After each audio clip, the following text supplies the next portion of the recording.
Les abonnements, les pouces bleus, les commentaires et les partages aident la chaîne à développer son audience. Pour mettre une pièce dans le chapeau de l'artiste, vous pouvez faire un tour sur ma page Tipeee en description.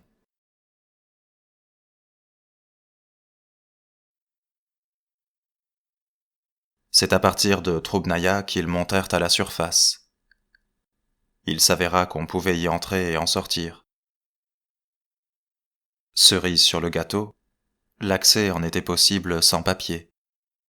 L'essentiel étant de savoir à qui s'adresser, en présence de qui, ainsi que les mots à prononcer. Tu sais pas communiquer avec les gens, imbécile, avait lancé Lyoka à Artyom. Lui savait très bien s'y prendre, et faisait un parfait premier apôtre. Je vais venir avec vous, dit-il d'une voix ferme. Primo, parce que j'ai rien vu de si extraordinaire ni terrible là-haut. Secondo, parce que la paix d'un stalker n'est pas pire qu'une autre, et peut-être même que ça me mettra du beurre dans les épinards. Et tertio, parce que, comme de toute façon mes bonbons sont en train de gonfler, un coup de radiation par-ci ou par-là n'y changera pas grand-chose. Allez, en route. Le tiers de ce que vous trouverez est à moi. Toi, t'es une bleusaille, objecta le stalker qui avait accepté de conduire Artyom à Balachika. Tu me dois déjà des ronds pour la leçon et le matériel. Alors la moitié de ce que tu trouveras est à moi. Quant à tout ce que je trouverai, tu n'en verras pas la couleur. Ça te va? Comme tu veux, lâcha Lyoka après quelques instants de réflexion. Mais t'as intérêt à être un bon prof. Le stalker s'appelait Savelli.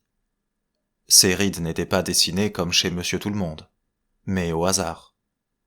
Verticales sur le front, plongeantes au coin de la bouche, des croisillons autour des yeux et à la place des sourcils. Entre la pointe du nez et la ligne des lèvres, on avait découpé les replis de sa peau au canif, et on lui avait travaillé le bas du front à la scie à chantourner, pour donner l'impression que son nez lévitait devant sa figure. Les cheveux de Savelli occupaient leur place naturelle, mais ils étaient très clairsemés, et laissaient entreapercevoir son crâne, également fripé. Ses canines étaient métalliques pour 3 d'entre elles, et la 4e manquait à l'appel. Il avait une 50aine d'années. C'était donc un stalker plutôt doué. Artyom peinait à marcher. Son genou envoyait des décharges de douleur, et la peau de son dos lacéré tirait à chaque pas, comme si elle allait se déchirer, et laisser à vif la chair brunie. Ils traversèrent les boulevards en passant loin des racines rampantes, dépassèrent un centre commercial dévasté non loin d'un cirque. Le cirque était fermé. Quant au centre commercial, il était dévoré par une méchante moisissure. Ils contournèrent le bâtiment et descendirent dans un parking, où la voiture de Savelli était garée. « J'ai l'impression de m'être arrêté pour faire le tour des boutiques », lâcha le stalker de sa voix nasillarde. « J'aime bien cette station. » Artyom ne l'aimait pas, cette station. Tout comme il n'aimait ni les rides tracées au hasard, ni les dents métalliques, ni les yeux plissés. Que cet homme rendît visite à Sacha quand l'envie lui en prenait pour en user avec ses yeux et ses dents n'était pas non plus à son goût. Il ne voulait pas l'imaginer. Pourtant son cerveau ne s'en priva pas. Pour couronner le tout, il n'arrivait qu'à l'épaule d'Artyom. « Eh, toi aussi tu caramboles Sacha ?» lui demanda Savelli simplement. « Enchanté. C'est une chouette nana. Elle pourrait même être ma fille. Cela dit, comme j'ai pas de fille, ma conscience dort tranquille. Va te faire voir, lâcha Artyom. Je comprends, lui répondit le stalker sans se vexer. Moi aussi j'aurais craqué si j'avais été plus jeune. Mais quand j'étais plus jeune, j'avais d'autres Sacha. Ce dernier argument hérissa Artyom plus que tout le reste. Savelli possédait un break. Le véhicule, parfaitement entretenu et recouvert d'une bâche, rutilé au point qu'on pouvait s'y mirer. Outre une antenne d'1,5 bon mètre de hauteur, la voiture avait pour particularité le volant à droite. Artyom regarda son reflet dans la vitre noire. Il était coiffé d'un casque ridicule, celui que lui avait donné Savelli. En revanche, l'arme était de bonne facture et munie d'un silencieux, ce qui importait plus que le reste. Les autres véhicules dans ce parking souterrain étaient soit dévorés par la moisissure, soit pillés. Cette voiture n'était pas à la fête, se dit Artyom, à rester la seule en vie, comme si elle était entrée dans un cimetière pour rendre visite à ses semblables. Elle démarra au quart de tour.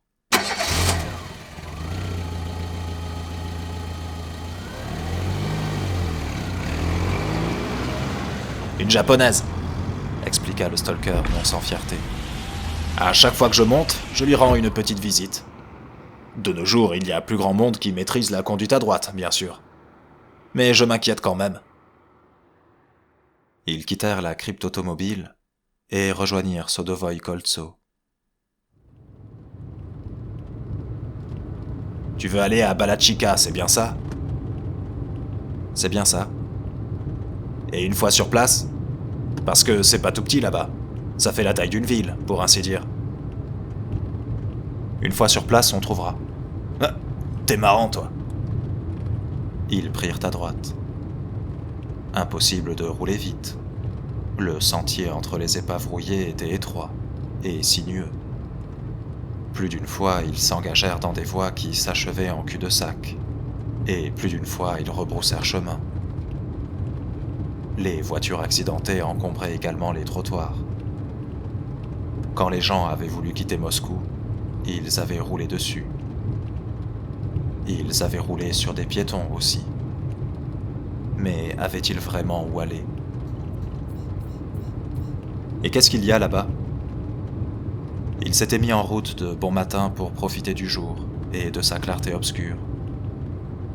Les nuages obstruaient le ciel, et du soleil de la taille d'une pièce de 10 roubles qu'Artyom avait aperçu quelques jours plus tôt, il n'y avait nulle trace. La nuit avait été noire, l'aube grise, et le matin se caractérisait par une absence de couleur. Il avait bu toute la soirée pour éviter de penser qu'il n'était pas le maître de Sacha. Il n'avait dormi que quelques heures, et ne s'était pas réveillé avec une gueule de bois, mais encore ivre. Il sentait la nausée aller et venir. Il la devait peut-être à l'alcool, mais sans aucun doute à la maladie. Les corbeaux avaient déserté la ville, à l'instar des chiens et des rats. Les bâtiments se dressaient tels des momies. Seul le vent se mouvait encore. Le reste se tenait pétrifié. Le dosimètre crépitait tel un compte à rebours pour Artyom. Lyoka se taisait comme s'il avait avalé sa langue. La mort les cernait de toutes parts. Il y a un avant-poste. La ligne rouge construit une colonie à la surface. La ligne rouge? Une colonie? Et pourquoi faire? Ils vont repeupler la surface, dit Artyom d'une voix désespérée. Ah, Balachika? Mais c'est la porte à côté. La ville est juste derrière le périph'. Regarde le compteur. Qui pourrait y vivre? Des gens? D'où sors-tu ça, mon gars? Quelqu'un me l'a dit. Un homme de confiance. Il m'a dit qu'on avait envoyé des gens de boulevard Rokossovskovo construire un avant-poste là-bas. Des prisonniers. Je ne t'apprends rien en te disant qu'ils ont installé un camp dans cette station. Et vu qu'elle n'est pas très loin de Balachika, les travailleurs peuvent s'y rendre à pied. À bien y réfléchir, tout se tient. Mais pourquoi à Balachika? Qu'y a-t-il de spécial? Un bunker? Une base militaire? Un centre radio, normalement, à ce qu'on raconte. En toute logique, ils doivent être en contact avec quelqu'un, puisqu'il y a une antenne. Artyom tourna la tête vers Savelli pour observer la réaction du stalker à ce qui allait suivre. Aussi, je pense qu'il y a des survivants quelque part, ailleurs. Un avant-poste. Alors qu'il était en convalescence chez Sacha, couché sur le canapé dépliant défoncé de sa chambrette, il avait eu le temps de l'imaginer. Ce devait être une forteresse aux murs de plusieurs mètres, avec des miradors équipés de mitrailleuses pour se prémunir de l'ennemi. En revanche, à l'intérieur, ça devait ressembler à une boule de neige, un petit paradis bien douillet. Les gens, bien entendu, n'y portaient pas de masque à gaz. Les enfants y jouaient. Chacun y mangeait à satiété. Tous les animaux y étaient domestiques, y compris des canards oranges. Et bien sûr, les champignons y étaient sains et charnus. Toute la cour intérieure se couvrait de verdure. Les feuillages bruissaient dans le vent en se balançant. C'était la vie, et non plus la survie. Une résine verte remplaçait la peau du visage de Savelli, et les paroles d'Artyom ne la firent ni se plisser ni se tendre. Les yeux étaient des oculaires ronds qui ne pouvaient être qu'écarquillés. Toute autre expression leur était interdite. Le stalker était-il amusé, ou furieux d'avoir pris part à pareille idiotie? Se demandait-il au nom de quoi il prenait tous ces risques? S'il savait qui avait parlé de Balachika à Artyom, et dans quelles circonstances? Savelli ne dit rien pendant un moment. Puis il tendit la main, trouva un bouton à tâtons et alluma la radio. Il balaya toutes les fréquences de la bande FM, bascula sur la bande AM, puis sur les très hautes fréquences. Ils n'entendirent qu'un souffle semblable à celui du vent, entre des branches nues. Grains de sable dans le vide sidéral, la terre inhabitable et déserte poursuivait sa course à travers l'espace. Et en un point précis de son globe s'accrochait l'humain tel un pou solitaire qu'on aurait oublié d'empoisonner. Il était assis sous un bonnet céleste, immobile et somnolent. Il n'avait nulle part où aller, et la mort tardait. Ce serait bien qu'il y ait d'autres survivants, répondit enfin Savelli en se tournant vers Artyom à son tour. Et pourquoi pas, après tout? Artyom avait du mal à croire à la sincérité de ses paroles. Je suis pas de Moscou, moi, poursuivit le stalker. Je viens des environs d'Ekaterinbourg. Je suis arrivé à Moscou après mon service pour faire des études. Je voulais devenir chef opérateur. Je voulais tourner des films de guerre. Imbécile que j'étais. J'avais eu l'idée d'un scénario avec des blindés pendant mon service. Je voulais conquérir la capitale. Toute ma famille est restée là-bas. Ma mère, mon père, ma petite sœur et 2 grands-parents encore en vie. Ma mère me faisait des appels du pied. Une fois que je serais un peu enraciné, ça ferait peut-être venir ma sœur. Et eux aussi, pour leurs vieux jours, se rapprocheraient de nous. Ou à l'inverse, on leur enverrait les petits-enfants pour aller en forêt, cueillir des champignons et des baies. J'ai fait mes études. Mais avec le boulot, tout est allé de travers. Et tous les ans, je leur faisais le même cirque. Oui, voilà, c'est pour bientôt. Mais pas moyen de planter mes racines dans cette putain de capitale. L'appart, en location, y était pas plus grand qu'un studio. Et toujours en banlieue. Déjà que j'avais honte d'y faire venir les nanas pour les séances photos, alors y installer ma petite sœur.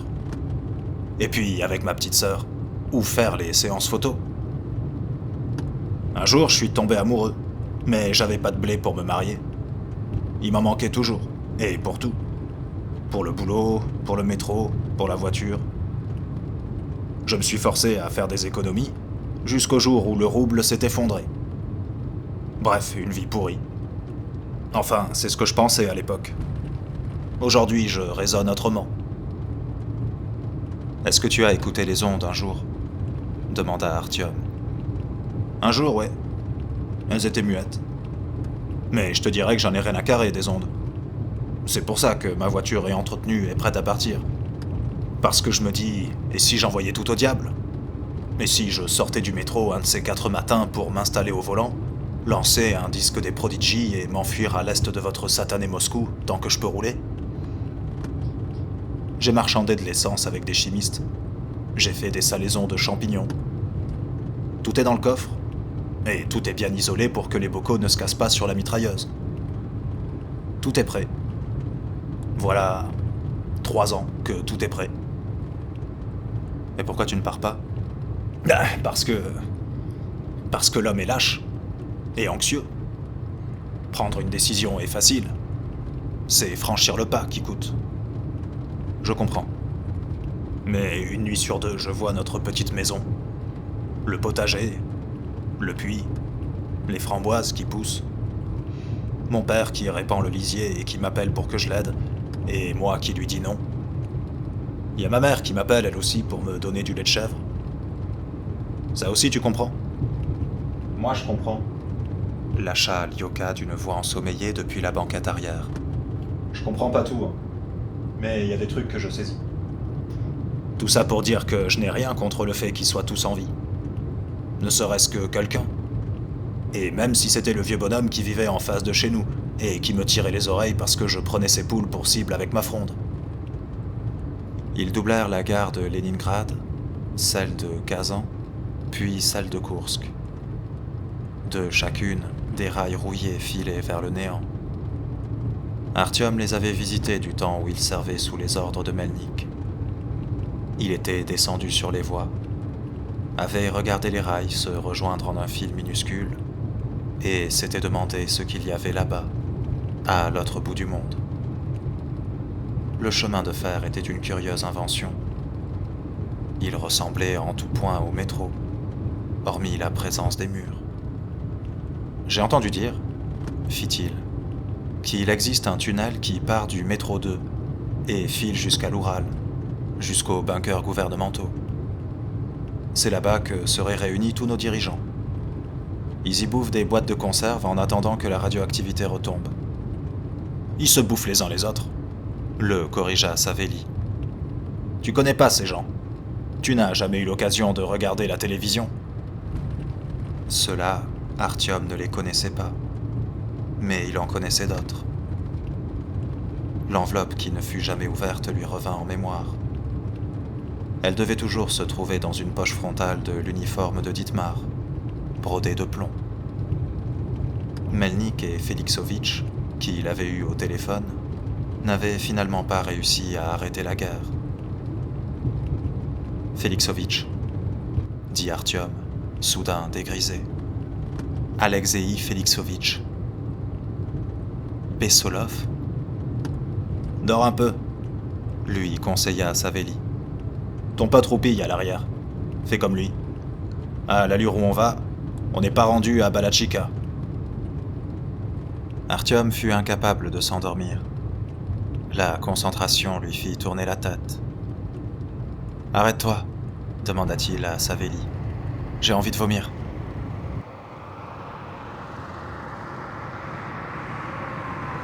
Le stalker fit halte.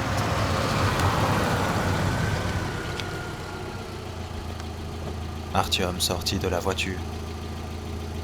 Il se sentait mieux sans son masque à gaz, mais sa langue brûlait à cause des radiations. Ce n'était pas bon signe. Une telle désolation régnait dans les environs qu'il ne parvint pas à reprendre le fil de sa pensée. Qui était le maître de Sacha et qui celui de Melnik? Au lieu de cela, une pensée lui tourna dans la tête. Quel imbécile tu fais! Tu t'es laissé berner par un mourant dans un tunnel. T'as cru à son délire d'agonisant. Il n'y a rien là-bas. Ni à Balachika, ni à Mitishchi, ni à Korolev, ni à Odintsovo.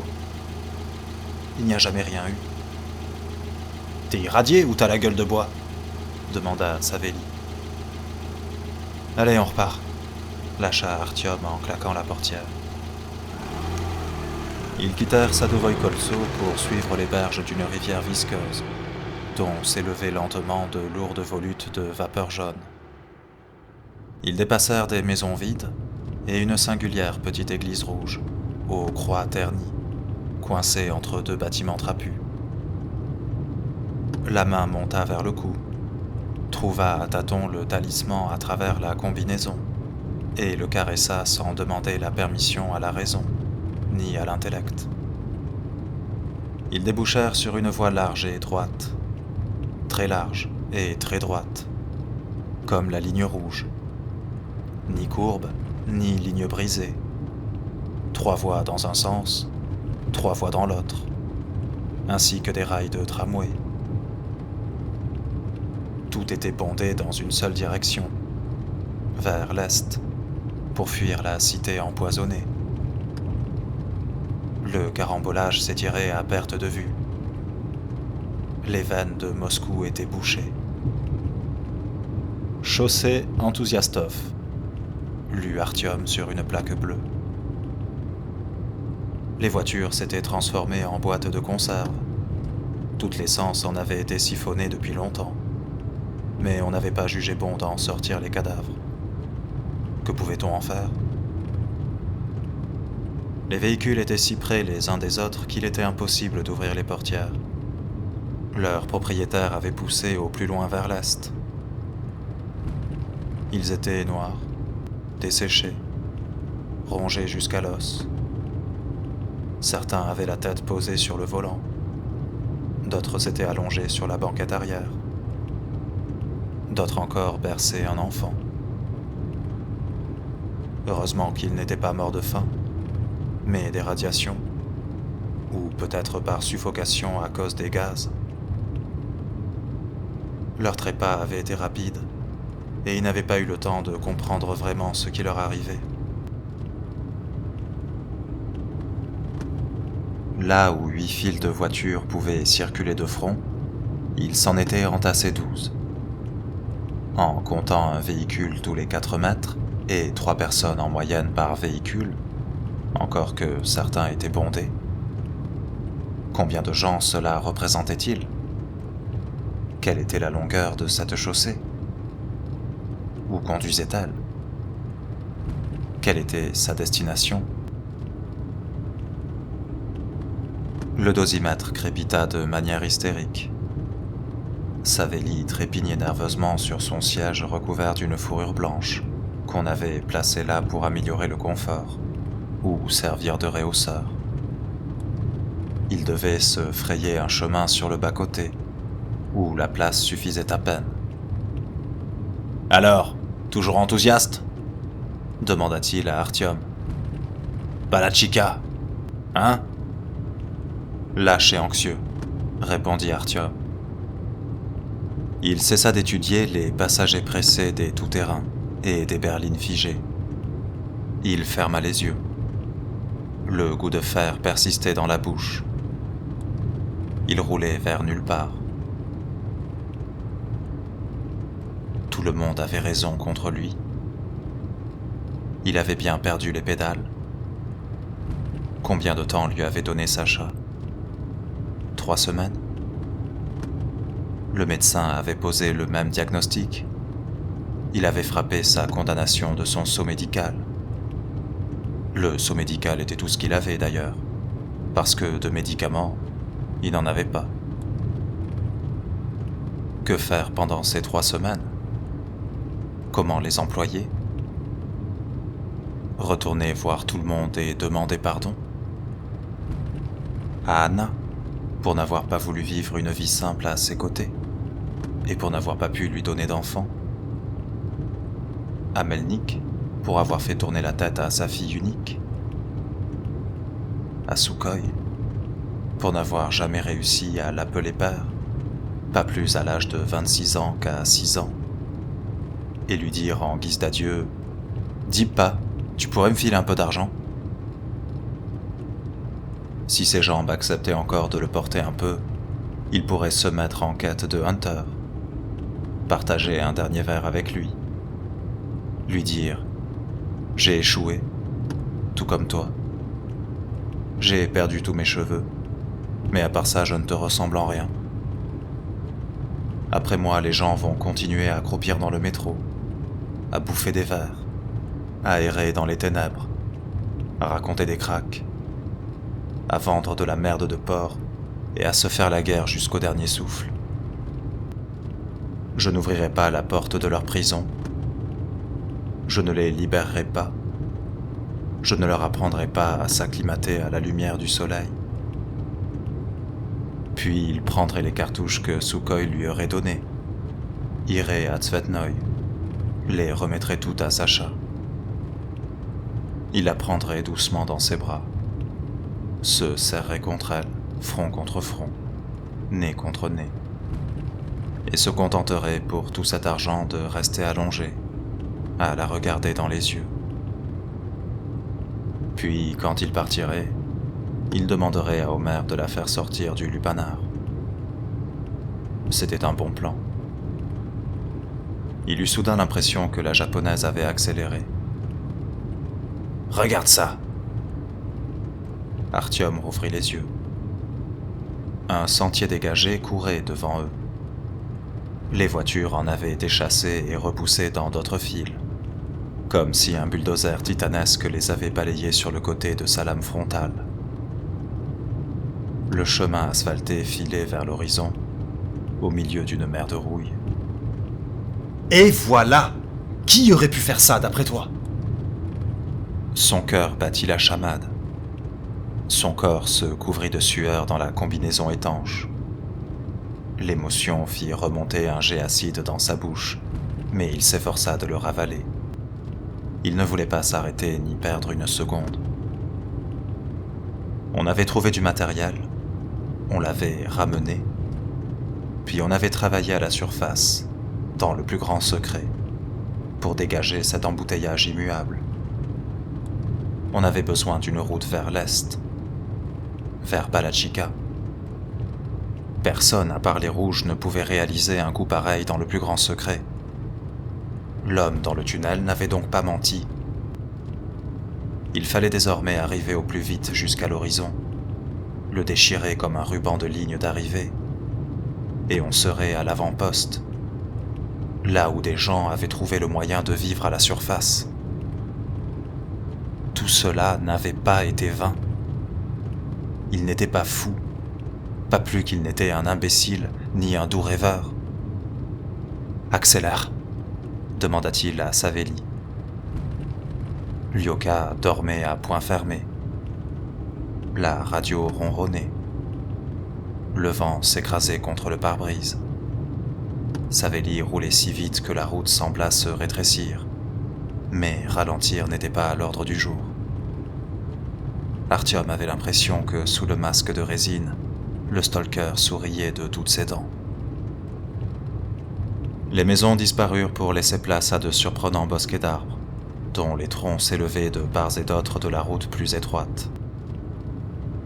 Ils penchaient les uns vers les autres, ils étendaient leurs branches, qui s'entremêlaient pour former un dé au-dessus de la chaussée, dans un élan qui tenait autant de l'accolade que de la tentative de strangulation. Ces arbres étaient dépourvus de feuilles, comme s'ils avaient payé leur lutte pour le soleil et l'eau de ce qui leur restait de vie. Quant à ceux qui avaient tracé la voie au milieu des voitures rouillées, ils avaient traversé cette végétation avec une indifférence égale. La végétation disparut à son tour, et un grand espace s'ouvrit, où l'on avait disposé, comme il venait, des immeubles aux allures de boîte. Chaussée Enthousiastov s'élargit de 2 voies dans chaque sens, tout aussi bondée de défunts. Enfin, devant les voyageurs, la route s'éleva vers les cieux en ruban de béton incurvé. « Nous traversons le périphérique !» dit Savelli. « Balachika est juste derrière !» Artyom se dressa sur son siège. Où était donc le miracle ? Allait-il se dresser derrière le périphérique ? Suffisait-il de le dépasser pour que les radiations s'estompent ? Non, le dosimètre crépitait de plus belle. La voie se rétrécit. Sur ce tronçon, on l'avait nettoyé non seulement des véhicules, mais aussi des gravats. Aussi n'était-il plus question de faire des excès de vitesse. Le périphérique était aussi large que la route vers le royaume des morts, et tout aussi infini. Sur ces voies s'étaient rangés dans la file d'attente du jugement dernier, sans distinction, des véhicules légers et des camions, de vilaines poubelles russes et de prétentieuses limousines étrangères. Certains poids lourds avaient la cabine basculée vers l'avant, comme si on avait entrepris de les décapiter sans terminer la basse besogne. Tous cependant avaient été éventrés. Le troupeau métallique s'étendait d'un horizon à l'autre, l'autoroute bouclée sur elle-même quelque part hors du champ de vision. Ils dépassèrent un panneau qui portait l'inscription « Balachica ». Rien ne distinguait les terres de part et d'autre du périphérique. Les habitations se firent plus rares. Au lieu des immeubles de l'ère Khrouchtchev, ce furent des ruines d'usines qui rampèrent vers la route. Qu'y avait-il d'autre dans le coin? Des étals renversés et brisés, à côté des arrêts de bus. Les bus eux-mêmes, semblables à des chambres à gaz avec vue panoramique. Le vent qui jetait des radiations à la figure, en balayant le paysage d'est en ouest. Le jour se levait, mais il n'y avait personne pour le voir. Artyom était à deux doigts de perdre foi et de s'amender. Il ne se raccrochait qu'à une chose. La route dégagée se poursuivait droit devant. Où allait-elle? « Alors, c'est où ?» demanda Savelli. « Où faut-il aller, Soussanine ?»« Où ?» demanda Artyom à l'homme qui toussait dans le tunnel. Pourquoi l'avait-il cru? Sacha lui avait bien dit de ne faire confiance à personne. Mais comment ne pas croire? À quoi pourrait-on alors se raccrocher, Sacha? « Hé, là-bas, c'est quoi ça ?» Lyoka s'agita sur la banquette arrière. « Où ?»« Mais là, c'est quoi ce truc à gauche? Ça bouge. Et y en a pas qu'un, hein ?» Quelque chose bougeait. Quelque chose tournait. Sur un espace dégagé non loin de la route, se dressait une construction qui tenait à la fois de la tour et du moulin. On l'aurait dit assemblée de rails soudés en croix, d'une hauteur de 4 étages, plus large à la base qu'au sommet, où était fixée une hélice à 3 pales. Le vent de l'Est, trop pressé pour regarder son chemin, tombait dans le piège, et pour s'en sortir faisait tourner les pales. « Encore une, regarde. Et encore une autre. » Ces édifices s'alignaient en file indienne sur le bas-côté, et le premier cachait ceux qui venaient derrière. 1, 2, 3, 4. Beaucoup. Les pales mesuraient près de 3 mètres, et elles étaient recouvertes de plaques en fer blanc, grises sur fond de ciel gris. Il suffisait d'un seul regard pour se convaincre que le tout était de fabrication artisanale, bricolé après la faim, après la guerre, peut-être depuis peu. Ce devaient être les constructions dont Artyom avait entendu parler. Récemment, à la surface, quelqu'un avait fait ériger ces éoliennes, pour une bonne raison. Les hélices tournaient chacune à son rythme, donnant l'impression d'une escadrille qui décollait d'un aérodrome. Peut-être était-ce une escadrille de ces engins volants, aux ailes de libellules. Ou alors ces rotors s'étaient mis en tête de transporter la Terre entière ailleurs dans l'univers, vers un monde habitable, où les hommes pourraient s'installer et trouver ainsi le salut. « Ça sert à quoi ?» demanda Lyoka du siège arrière. Artyom avait la réponse à cette question. C'est exactement le même principe que les vélos que nous avons à VDNKH, répondit-il après quelques secondes de silence, avec un air répété. Ce sont des générateurs. Ils fabriquent de l'électricité à partir du vent. Pourquoi faire? Non mais t'es bouché ou quoi? Ça signifie que des gens vivent ici. Ici. À quoi d'autre pourrait servir une telle quantité d'électricité? Regarde leur nombre. 6, 7, 8, 9, 10, 11, 12, 13. Et il y en a encore d'autres là-bas. On doit pouvoir alimenter un immeuble avec ça, voire 2 ou 3. T'as encore 14, 15, 16.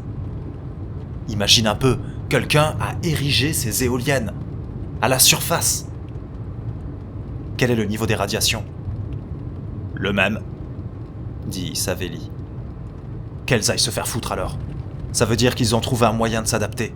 Ou alors ils ont réussi à isoler leur habitat. Au moins ils vivent en haut. Pourquoi les rouges veulent-ils occuper la surface ? Que savent-ils que nous ne savons pas ? Ils ont de la lumière ici. Bien plus d'électricité que ce dont dispose le métro tout entier, avec ce que produisent ces éoliennes. Avec ça, on pourrait illuminer tout un quartier 24 heures sur 24. Arrête la voiture, je veux voir ça de plus près.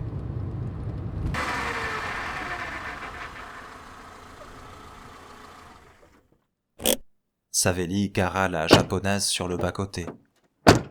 Artyom en sortit d'un bond et claudiqua vers une des structures en plissant les yeux, la tête levée vers les pales qui tournaient en grinçant.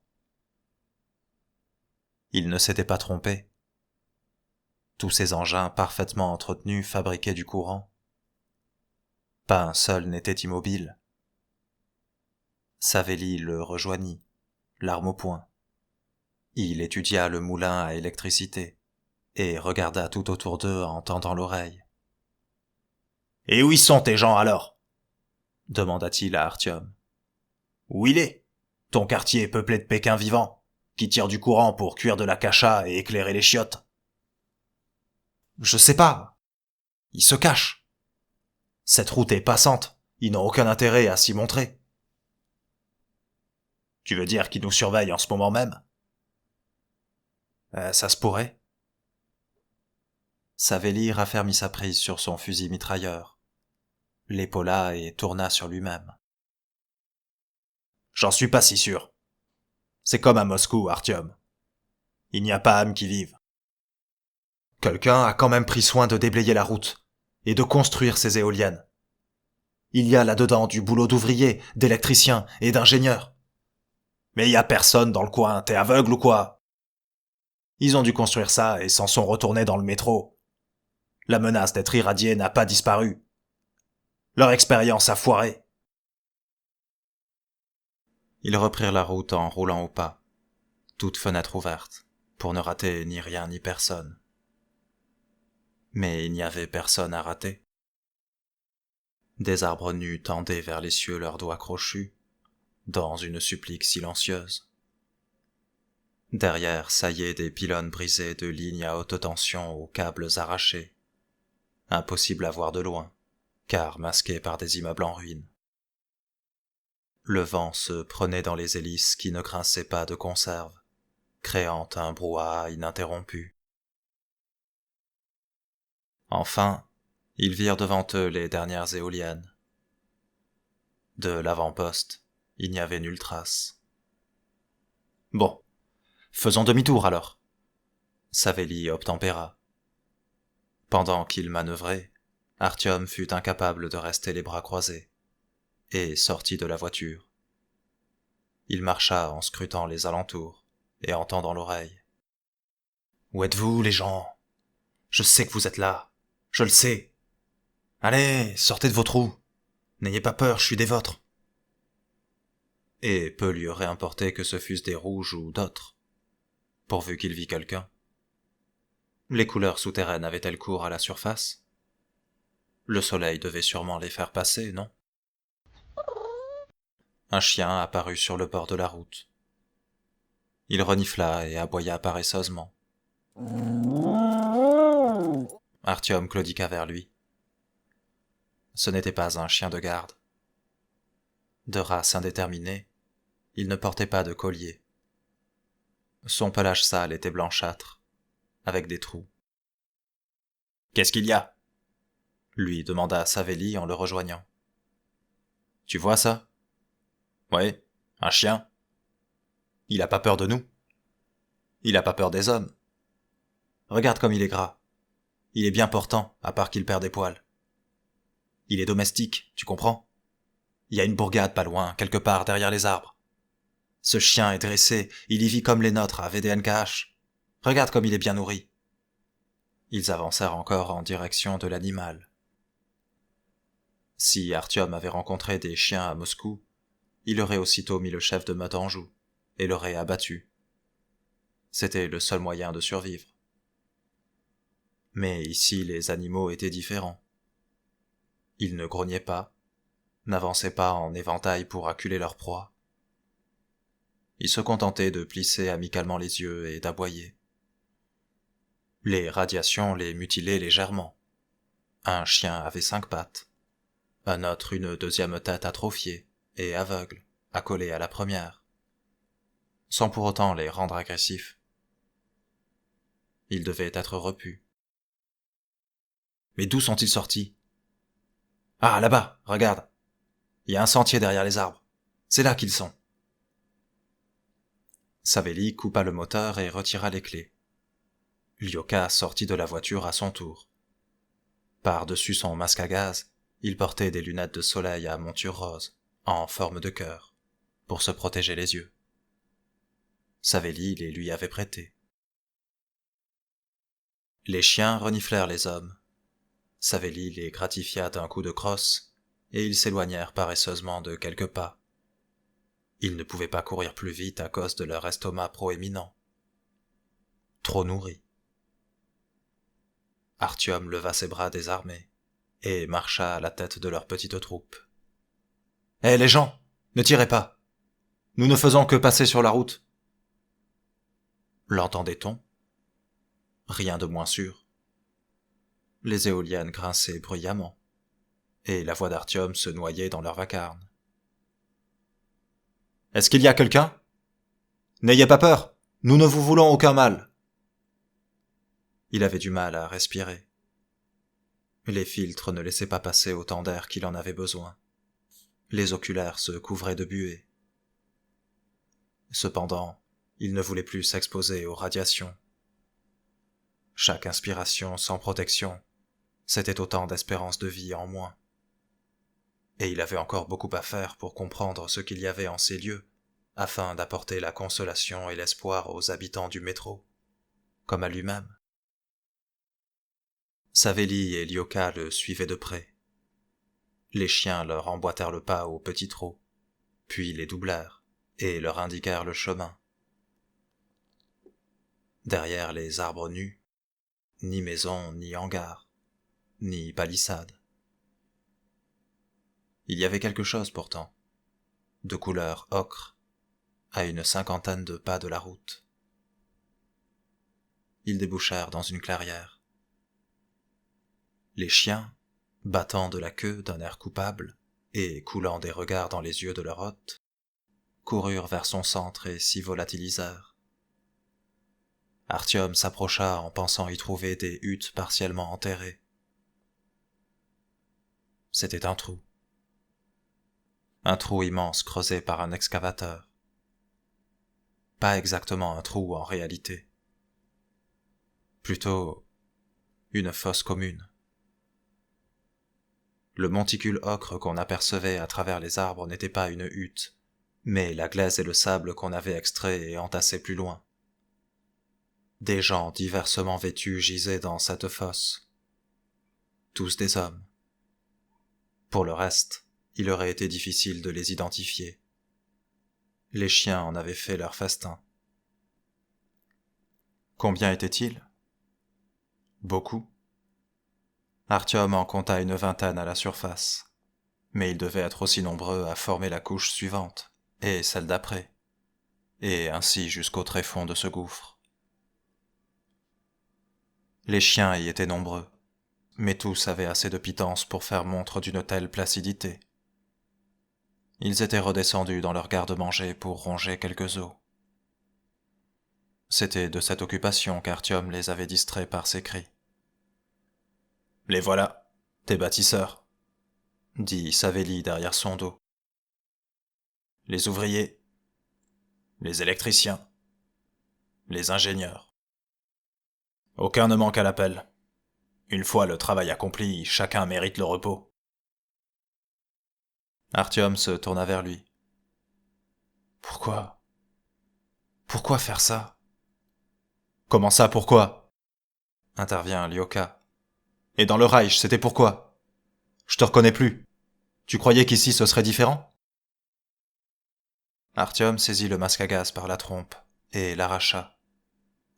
Il voulait respirer pour ne pas perdre la raison, mais il avait oublié la puanteur des cadavres. L'odeur de chair en décomposition lui monta aussitôt au cerveau. Il s'étouffa et vomit de la bile. Il courut pour s'éloigner de ce tombeau à ciel ouvert, alors que les grincements des éoliennes lui déchiraient les oreilles. Il se planta devant elles, tout aligné, formant une colonne parfaite. Les installer avait dû être un labeur harassant, titanesque. Mais on l'avait fait. Cela avait été une tâche de longue haleine. Les travailleurs mouraient à petit feu, remplacés par d'autres fraîchement arrivés. Non, nul ne venait en ces lieux de son plein gré. On les y conduisait. Des prisonniers politiques, de droit commun, tous ceux qui tombaient sous la main en somme, pour ériger cet avant-poste. Personne n'en était revenu vivant, sauf ceux dont Zouiev avait parlé, qui s'étaient enfuis. Mais une fois rentrés dans le métro, il n'avait pas fallu longtemps aux autorités pour les retrouver, et les abattre à la hâte avant qu'ils ne bavardent trop. Fin de l'histoire. Les pales métalliques des éoliennes tournaient sans s'arrêter, et leurs reflets ternes masquaient la lumière pâle du soleil à intervalles réguliers. Non, ce n'était pas une escadrille d'avions imaginaires, mais les lames d'un hachoir à viande auquel on conduisait des hommes, des habitants du métro, pour transformer leur chair en pâté pour chien, et leur force vitale en électricité. « Pourquoi ?» demanda Artyom. « Pourquoi avez-vous besoin de tant de lumière ?» Il cracha une salive acide et amère, avant de remettre son masque à gaz.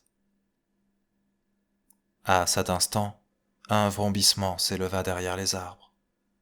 Une voiture. Artyom se jeta au sol et fit de grands gestes à ses compagnons qui revenaient de la fosse commune. Ils l'imitèrent pour ne pas être vus, entre les arbres nus. Un camion gris apparut. 6 énormes roues, le pare-brise et les fenêtres de la cabine grillagées, le pare-choc avant remplacé par un bélier hérissé de crocs métalliques, et à la place de la carrosserie amovible, un fourgon bardé de plaques de blindage découpées de meurtrières. Il déboucha d'une voie perpendiculaire et s'engagea sur l'interminable chaussée Entusiastov, au croisement qu'ils avaient dépassé avec leur japonaise un peu plus tôt. Une fois sur la route, le fourgon s'arrêta. Qu'attendait-il ?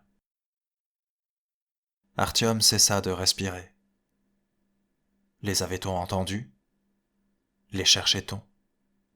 Les occupants du monstre mécanique voyaient-ils la petite voiture garée derrière eux ? Non. Il y eut un nouveau vrombissement, et un autre camion identique au premier, peint de frais, déboucha du virage. Une fois qu'ils furent l'un derrière l'autre, ils crachèrent un panache de fumée noire, klaxonnèrent et s'ébranlèrent en direction de Moscou. Ils roulaient rapidement sur la voie dégagée, glissaient entre les boîtes de conserve rouillées, et très vite se fondirent avec l'asphalte gris, pour devenir invisibles. « Ils viennent de là !» fit Artyom. « De derrière le virage. Qu'est-ce qu'il y a là-bas ?» Là-bas, au-dessus des arbres, apparaissaient les sommets de pylônes de la ligne à haute tension. Il longea le bas-côté. Sa main se serra d'elle-même autour de la poignée de la Kalachnikov. Peu lui importait si Savelli et Lyoka le suivaient, ou s'ils étaient restés en arrière, figés et perplexes. Artyom devait trouver l'avant-poste. Il devait comprendre ce qui s'y tramait. Comprendre pourquoi on avait sacrifié tous ces gens. Il tourna dans la voie perpendiculaire à chaussée Entusiastov, qu'un panneau indicateur lui apprit s'appeler Obyazdnoï chaussée. Avant même d'être arrivé à destination, il commença à comprendre.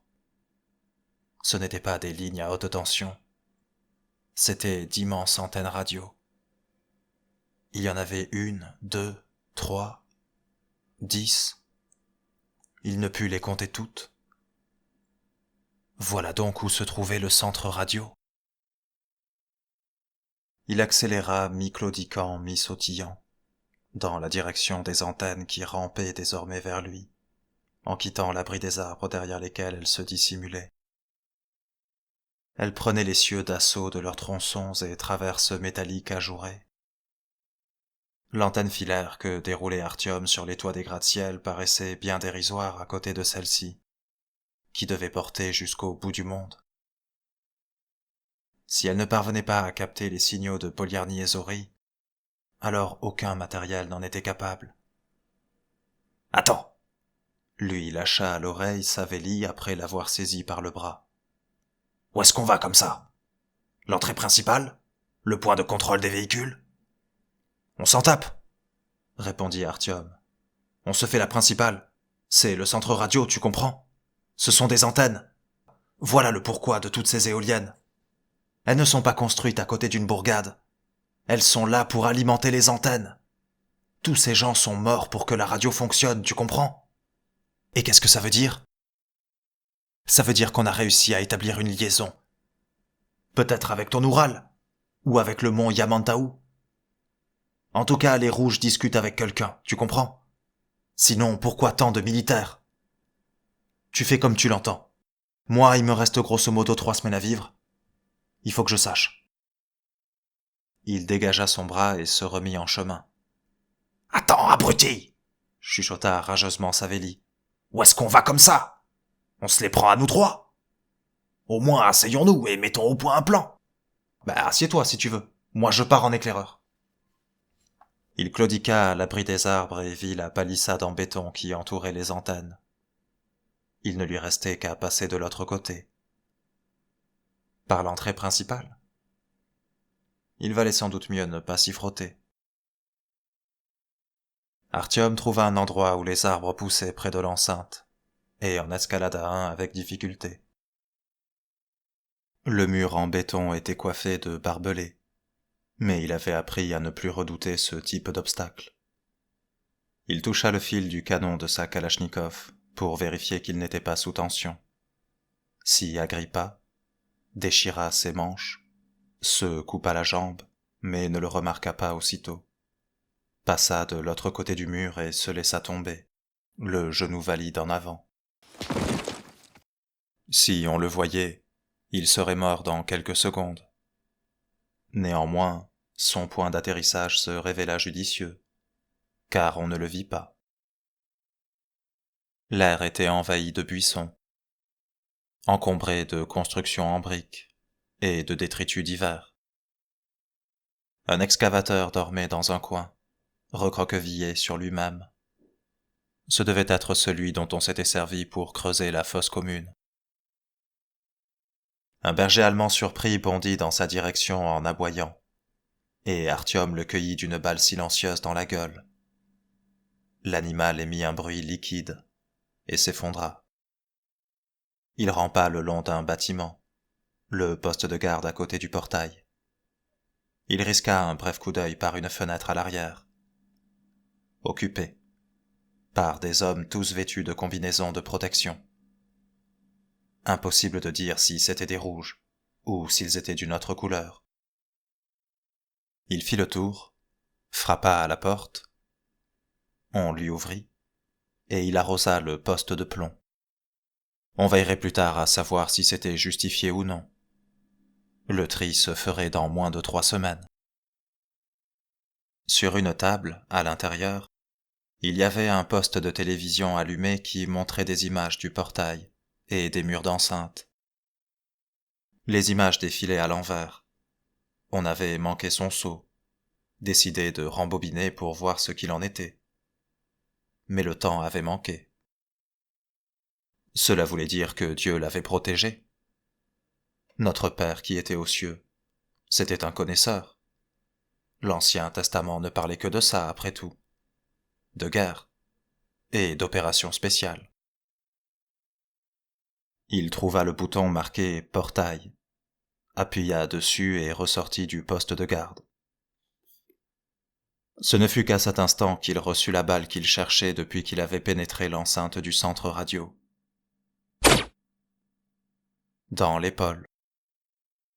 Il eut le temps de courir jusqu'au mur, en priant que ce fût celui au sommet duquel se trouvait le tireur, et non celui d'en face.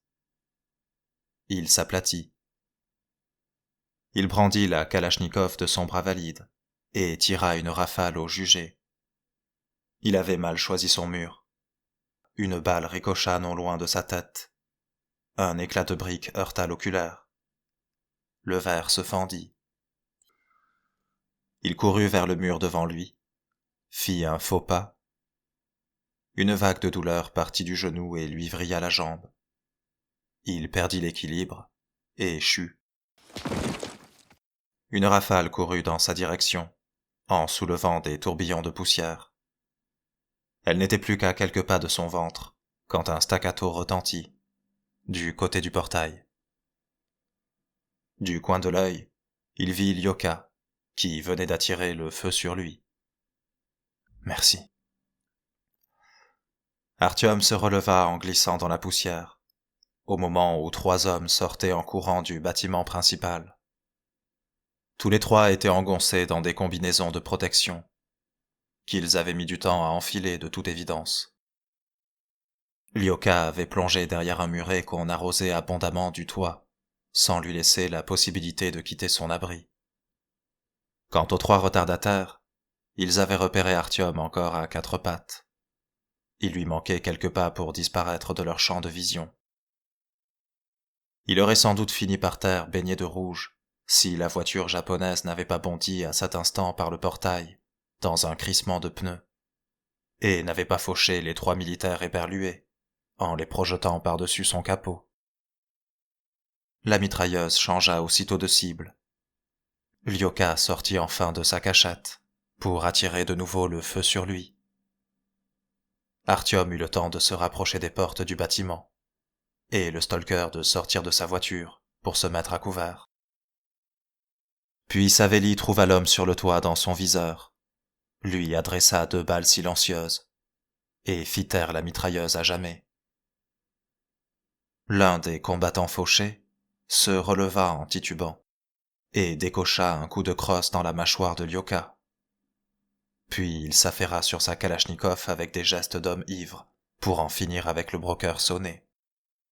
Mais Artyom arriva à sa hauteur, lui tira dans la figure, et sauva ainsi son sauveur.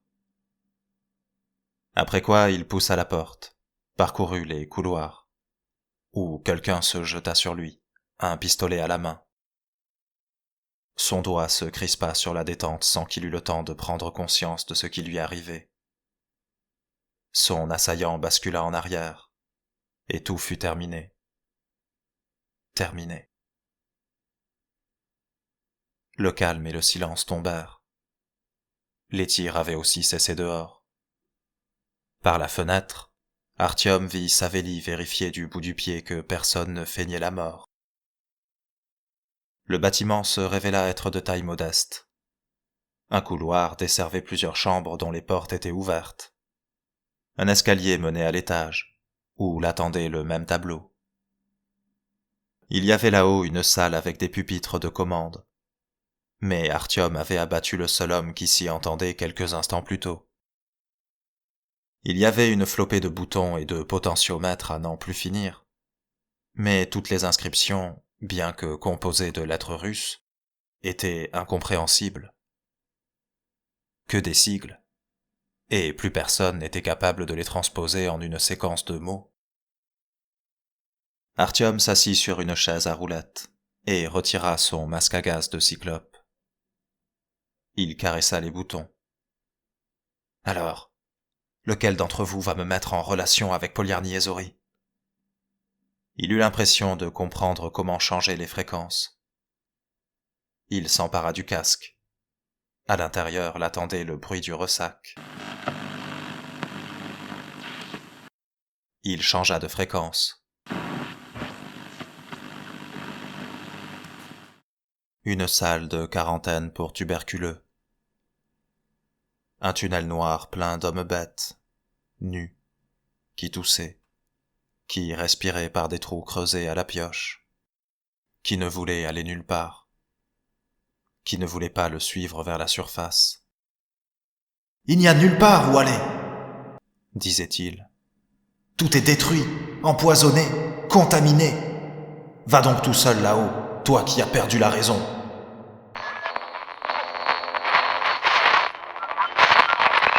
Artyom asséna un coup de poing dans le panneau de contrôle. « Fonctionne !» Un autre coup. « Fonctionne, connard ! Fonctionne ! Saleté ! Qu'écoutiez-vous ici ? Avec qui parliez-vous ? Tous ces gens dans le trou, pourquoi ont-ils fait ça ? Tous ceux qui sont morts dans la cour, pourquoi ? Fonctionne ! Fonctionne !» Un coup.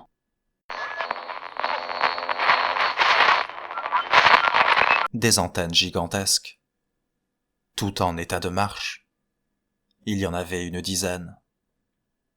Elles pouvaient recevoir et émettre sur toutes les longueurs d'onde. Pourquoi étaient-elles aussi immenses et aussi sourdes ? Comment faire pour émettre ? Comment dire à ce monde mort ce qu'il avait sur le cœur ? Comment pouvait-il envoyer d'un seul coup les 7 milliards de morts se faire foutre ? Savelli entra dans la salle.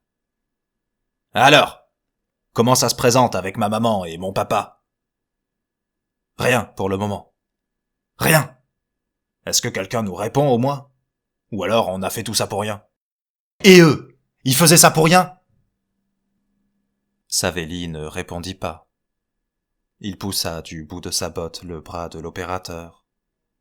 Mais l'homme était irrémédiablement mort. « Bon. Il faut qu'on se casse. Celui-là a pu avertir ses copains dans l'Oural. Et très facilement avec ça.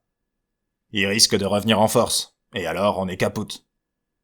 Alexei, lui, est aux abonnés absents, par exemple. Il est vivant ? KO. Ils l'ont pas loupé. Je l'ai mis dans la voiture. Bref, ramasse les canons de tous ces gars et on rentre à la maison. Au moins, nous aurons tiré un petit bénéfice de notre escapade. Artyom acquiesça de la tête. Il n'avait plus rien à faire ici. Et lui, il n'avait plus rien à faire tout court. Il se leva de son siège. Ses jambes étaient raides et ses yeux secs. Ses doigts, qui, pendant son séjour à Pouchkinskaya, avaient pris la forme des manches d'outils et des brancards de la brouette, étaient repliés dans le vide, comme s'il tenait la poignée d'une kalachnikov, l'index légèrement en avant. Il s'approcha de l'opérateur radio, lui confisqua son pistolet. L'homme n'était pas radin et le lui offrit de bon cœur. Son uniforme ne portait aucune marque distinctive, aucun écusson. « Qui es-tu ? Que faisais-tu là ?» Il traîna les pieds jusque dans la cour, où il entreprit de ramasser les kalachnikovs des morts. Il se souvint de la mitrailleuse sur le toit, mais il était réticent à retourner dans le centre radio. Les portières de la voiture étaient grandes ouvertes. Lyoka, qui reprenait ses esprits, gémissait doucement. Les haut-parleurs de la japonaise crachaient du bruit blanc, le même que les écouteurs dans la salle des pupitres. Artyom aurait pu tout aussi bien ne pas tuer ces gens, ne pas commettre de péchés pour lesquels il devrait payer 3 semaines plus tard. Il s'assit par terre et regarda tout autour de lui. Les portes du poste de garde étaient ouvertes. Une main dépassait de derrière le montant, les doigts crispés sur l'asphalte. À côté se dressait le poste électrique, dont la porte arborait une affichette avec un éclair jaune stylisé. Enfin, le centre radio à 2 niveaux où se trouvait l'opérateur silencieux. Qu'éprouvait-on le besoin de garder en ces lieux ? Pourquoi y avait-il 2 camions blindés ? Pourquoi construire des éoliennes ? Pourquoi creuser un trou avec un excavateur ? Pourquoi faire venir des gens du métro ? Pourquoi nourrir les chiens ? Pourquoi rechercher les fuyards ? Les moulins à vent grinçaient en produisant de l'électricité, qui chargeait des accumulateurs qui alimentaient les satanées antennes. En réalité, ils réduisaient les âmes en poudre et les vies en poussière. Leur grincement était insupportable. Artyom avait l'impression que c'était ses entrailles qu'on enroulait autour du moyeu. Les antennes sourdes, inutiles, s'élevaient au-dessus de sa tête. Il bondit sur ses jambes et claudiqua rapidement vers le poste électrique, avec toute la force que faisait naître en lui la haine. D'un coup de crosse, il fit tomber le cadenas, donna un coup de pied dans la porte, qui s'ouvrit avec un bruit de cloche brisée, et fit irruption à l'intérieur. Le tableau de distribution se dressa devant lui, avec ses lampes et ses interrupteurs. Il asséna un coup de canon maladroit dans le tableau. Des lampes se brisèrent. « Pourquoi ? Pourquoi avez-vous besoin d'autant de lumière, bande d'enculés ?» Il changea de prise sur sa kalachnikov pour s'en servir comme d'une batte, et en prenant de l'élan, il l'abattit sur le panneau. Le plastique et le verre volèrent en éclats, des fusibles dégringolèrent, et la lumière s'éteignit. Artyom saisit une poignée de fils multicolores et tira de toutes ses forces. Il sentait un feu intérieur le consumer. Ses organes se vrillaient, et rien ne le soulageait. Il aurait voulu tout briser, tout piétiner, tout réduire en poussière, raser ce centre radio inutile jusqu'à ce qu'il n'en restât que des fondations, et laisser partir le courant produit par les hachoirs à viande vers la Terre, le Soleil, le cosmos. Des larmes l'auraient soulagé, mais quelque chose était mort dans ses yeux, et elles refusaient de couler. « Hé, Artyom ! Par ici !» Il sortit de la salle des transformateurs tendu, insatisfait, sans avoir réussi à se libérer des sentiments d'horreur et d'ineptie, ni des ténèbres qui le rongeaient. Ses oreilles bourdonnaient. Le goût ferreux du sang lui avait de nouveau envahi la bouche. Il vit Savélie lui faire signe de la main, depuis la japonaise aux portières ouvertes. Étrangement, il ne portait pas son masque à gaz. « Quoi ?» cria Artyom pour se faire entendre par-dessus le bourdonnement. Le stalker lui répondit en chuchotant, et réitéra son geste. Artyom se dirigea vers la voiture en traînant les pieds. « Hein ? Viens ici, imbécile !» Les rides sur la figure de Savélie s'étaient agencées de façon singulière. On aurait dit qu'il souriait tout en étant frappé d'effroi. Son sourire transpirait la folie et luisait de métal. « Quoi ? Mais t'entends pas ? » Artyom arriva enfin à sa hauteur. Il fronça les sourcils. Qu'y avait-il encore ? De la voiture, de l'habitacle, s'échapper. Il se retourna et posa sur le stalker un regard éberlué, bondit sur le siège avant et, d'une main tremblante, chercha comment monter le son. « C'est ton disque ? Tu veux me torturer, salaud !»« Hé, crétin !» lâcha Savélie, goguenard, en se penchant vers la fenêtre ouverte.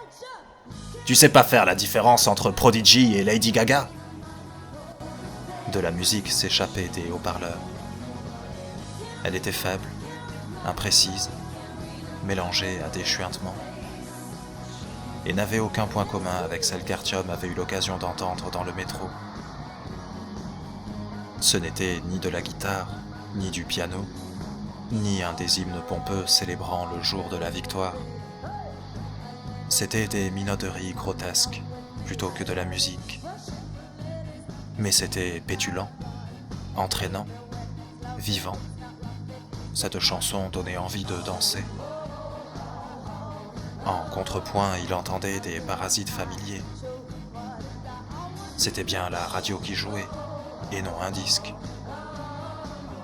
Oui, la radio qui passait de la musique. Non pas des appels de détresse, mais de la musique. Quelque part, des gens écoutaient de la musique. Et des opérateurs ne tentaient pas d'entrer en contact avec d'autres survivants. Ils diffusaient de la musique sur les ondes pour faire danser les gens. Mais qu'est-ce que c'est ? Demanda Artyom. Ça, mon pote, c'est de la radio, lui répondit Savélie. Mais quelle ville ? On s'en tape. Artyom pressa un bouton pour changer de fréquence. Avec un peu de chance, il trouverait peut-être un autre émetteur. Il le trouva aussitôt, en moins d'une seconde. Allô ? Allô ? Ici Saint-Pétersbourg. Je répète, ici Saint-Pétersbourg. Le poste de la voiture ne permettait pas de répondre. Aussi Artyom reprit-il le balayage des fréquences. Des mots dans une langue inconnue s'échappèrent des enceintes, comme si quelqu'un parlait la bouche pleine de champignons. Yeah. Yeah. Yeah.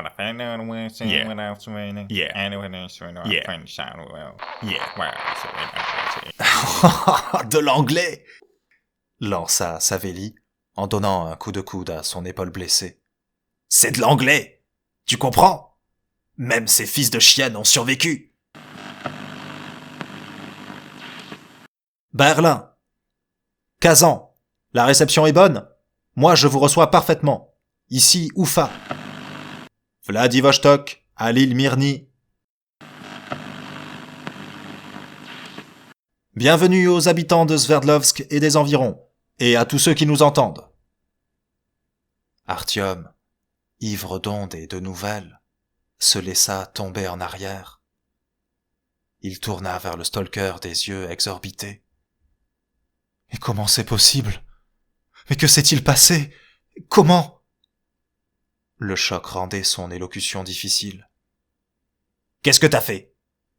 J'ai cassé le panneau de commande. Ah, j'ai sans doute coupé l'alimentation. Enfin, c'est ce que je voulais faire. Et tu l'as fait ? Je comprends pas. Que pouvait-il y avoir d'autre ici ? Hein ? Quoi ? Ça. C'est quoi d'après toi ? Artyom sortit de la voiture, bascula la tête et regarda les antennes qui soutenaient les cieux. Elles avaient la même apparence qu'une demi-heure plus tôt. Mais elles étaient mortes désormais. Et alors ? Tu les as éteintes, crétin. Et la radio est revenue. La terre entière est revenue. Qu'est-ce que ça veut dire ? Je sais pas. Je sais pas. Ce sont des brouilleurs. Quoi ? Des brouilleurs. Ils créent des interférences. Ils créent du bruit, des parasites sur toutes les fréquences à puissance maximale. Et alors ? Alors on ne reçoit plus rien. Rien du tout. Ça nous coupe du monde entier. Comme à l'époque soviétique. Du monde entier ? C'est vrai ? Demanda Lyoka d'une voix faible de la banquette arrière. Du monde entier, frangin. Ouais.